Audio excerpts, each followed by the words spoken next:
ಸಮಾಜ ಕೇವಲ ತೋರಿಕೆಯನ್ನು ಇಷ್ಟಪಡುತ್ತದೆ.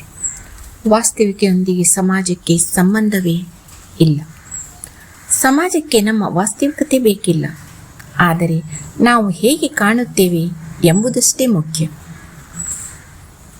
ಸಮಾಜಕ್ಕೆ ಸತ್ಯ ಬೇಕೇ ಅಥವಾ ಕೇವಲ ತೋರಿಕೆ? ನಮಸ್ತೆ ಸ್ನೇಹಿತರೆ, ನಾವು ನಿಜವಾಗಿಯೂ ಹೇಗಿದ್ದೇವೆ ಅನ್ನುವುದಕ್ಕಿಂತ ಇತರರ ಕಣ್ಣಿಗೆ ನಾವು ಹೇಗೆ ಕಾಣುತ್ತೇವೆ ಅನ್ನುವುದೇ ನಮಗೆ ಹೆಚ್ಚು ಮುಖ್ಯವಾಗಿ ಬಿಟ್ಟಿದೆ. ಇಂದು ಮನುಷ್ಯನ ಜೀವನದಲ್ಲಿ ಒಂದು ವಿಚಿತ್ರ ಬದಲಾವಣೆ ಆಗಿದೆ. ನಾವು ಬದುಕುವುದಕ್ಕಿಂತ ನಮ್ಮ ಜೀವನವನ್ನು ಪ್ರದರ್ಶಿಸುವುದರಲ್ಲೇ ಹೆಚ್ಚು ತೊಡಗಿಸಿಕೊಂಡಿದ್ದಾರೆ. ಸಂತೋಷವಾಗಿರುವಂತೆ ಕಾಣುವುದು ಮುಖ್ಯವಾಗಿದೆ, ಯಶಸ್ವಿಯಾಗುವಂತೆ ಕಾಣುವುದು ಮುಖ್ಯವಾಗಿದೆ. ಒಳ್ಳೆಯ ಮನುಷ್ಯನಾಗುವುದಕ್ಕಿಂತ ಒಳ್ಳೆಯ ಮನುಷ್ಯನಂತೆ ಕಾಣುವುದೇ ಮುಖ್ಯವಾಗಿದೆ. ಆದರೆ ಒಂದು ಪ್ರಶ್ನೆ, ಈ ತೋರಿಕೆ ಹಿಂದೆ ಇರುವ ನಮ್ಮ ನಿಜವಾದ ಜೀವನ ಹೇಗಿದೆ? ಹೊರಗೆ ನಗು ಇರಬಹುದು, ಆದರೆ ಒಳಗೆ ನೋವು ಇರಬಹುದು. ಹೊರಗೆ ಆತ್ಮವಿಶ್ವಾಸ ಕಾಣಬಹುದು, ಆದರೆ ಒಳಗೆ ಭಯ ಇರಬಹುದು. ಹೊರಗೆ ನನ್ನ ಜೀವನ ಚೆನ್ನಾಗಿದೆ ಎಂದು ಹೇಳಬಹುದು, ಆದರೆ ರಾತ್ರಿ ಒಬ್ಬರೇ ಇದ್ದಾಗ ಮನಸ್ಸು ಕೇಳಬಹುದು, ನಿಜವಾಗಿಯೂ ನಾನು ಸಂತೋಷವಾಗಿದ್ದೇನೆ. ಸಮಾಜ ಸಾಮಾನ್ಯವಾಗಿ ನಮ್ಮ ಒಳಗಿನ ಹೋರಾಟವನ್ನು ನೋಡುವುದಿಲ್ಲ, ನಮ್ಮ ಕಣ್ಣೀರಿನ ಹಿಂದೆ ಇರುವ ಕಾರಣವನ್ನೂ ಕೇಳುವುದಿಲ್ಲ. ಆದರೆ ನಮ್ಮ ಬಟ್ಟೆ, ನಮ್ಮ ಮನೆ, ನಮ್ಮ ಹಣ, ನಮ್ಮ ಸ್ಥಾನಮಾನ, ನಮ್ಮ ಯಶಸ್ಸು, ಇವುಗಳನ್ನು ನೋಡಿ ನಮ್ಮ ಬಗ್ಗೆ ಒಂದು ನಿರ್ಧಾರಕ್ಕೆ ಬರುತ್ತದೆ. ಒಬ್ಬ ವ್ಯಕ್ತಿ ದೊಡ್ಡ ಮನೆ ಕಟ್ಟಿಕೊಂಡಿದ್ದಾನೆ ಎಂದರೆ ಅವನು ಸಂತೋಷವಾಗಿದ್ದಾನೆ ಎಂದುಕೊಳ್ಳುತ್ತೇವೆ. ಒಬ್ಬನ ಬಳಿ ಹಣವಿದೆ ಎಂದರೆ ಅವನು ಜೀವನದಲ್ಲಿ ಗೆದ್ದಿದ್ದಾನೆ ಎಂದುಕೊಳ್ಳುತ್ತೇವೆ. ಒಬ್ಬಳು ಯಾವಾಗಲೂ ನಗುತ್ತಾಳೆ ಎಂದರೆ ಅವಳಿಗೆ ಯಾವುದೇ ನೋವಿಲ್ಲ ಎಂದುಕೊಳ್ಳುತ್ತೇವೆ.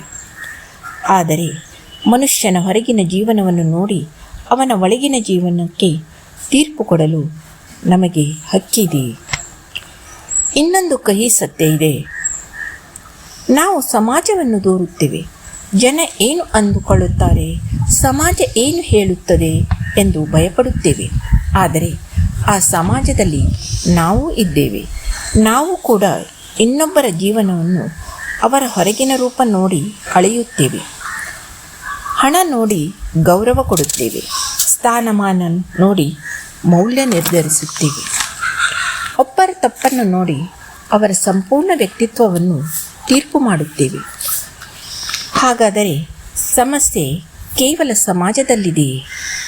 ಇಲ್ಲ, ನಮ್ಮ ದೃಷ್ಟಿಯಲ್ಲೂ ಇದೆ. ಜನ ಏನು ಅಂದುಕೊಳ್ಳುತ್ತಾರೆ? ಈ ಒಂದು ಪ್ರಶ್ನೆ ಎಷ್ಟು ಜನರ ಜೀವನವನ್ನು ನಿಲ್ಲಿಸಿದೆ ಗೊತ್ತೇ? ತಮಗೆ ಇಷ್ಟವಿಲ್ಲದ ಕೆಲಸದಲ್ಲೇ ಮುಂದುವರಿಯುತ್ತಾರೆ. ಯಾಕೆಂದರೆ ಜನ ಏನು ಅಂದುಕೊಳ್ಳುತ್ತಾರೆ ಎಂದು ತಮ್ಮ ಕನಸುಗಳನ್ನು ಬಿಟ್ಟು ಬಿಡುತ್ತಾರೆ. ಜನ ಏನು ಅಂದುಕೊಳ್ಳುತ್ತಾರೆ ಎಂದು ತಮ್ಮ ನಿಜವಾದ ವ್ಯಕ್ತಿತ್ವವನ್ನು ಮರೆಮಾಚುತ್ತಾರೆ. ಜನ ಏನು ಅಂದುಕೊಳ್ಳುತ್ತಾರೆ ಎಂದು ಕೊನೆಗೆ ಎಲ್ಲರನ್ನೂ ಸಂತೋಷಪಡಿಸಲು ಪ್ರಯತ್ನಿಸಿದ ಮನುಷ್ಯ ತನ್ನನ್ನೇ ಸಂತೋಷಪಡಿಸಲು ಮರೆತು ಬಿಡುತ್ತಾನೆ.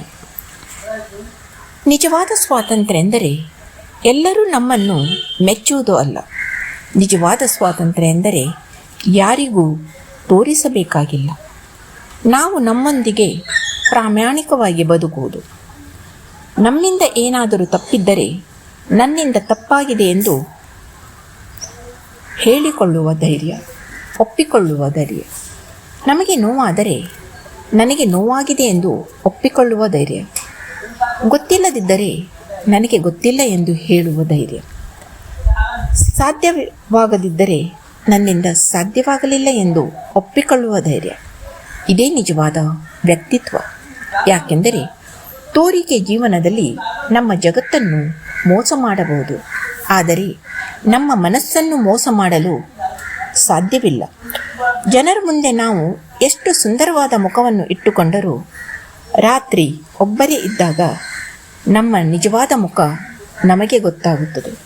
ಆದ್ದರಿಂದ ಜಗತ್ತು ನಮ್ಮನ್ನು ಮೆಚ್ಚಲಿ ಎಂದು ಬದುಕುವುದಕ್ಕಿಂತ ನಮ್ಮ ಮನಸ್ಸು ನಮ್ಮನ್ನು ಗೌರವಿಸುವಂತೆ ಬದುಕೋಣ.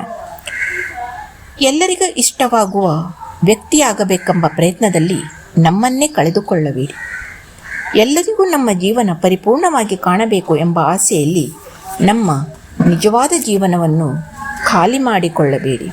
ಯಾಕೆಂದರೆ ತೋರಿಕೆಯ ಜೀವನಕ್ಕೆ ಪ್ರೇಕ್ಷಕರು ಬೇಕು, ಆದರೆ ನಿಜವಾದ ಜೀವನಕ್ಕೆ ಧೈರ್ಯ ಬೇಕು.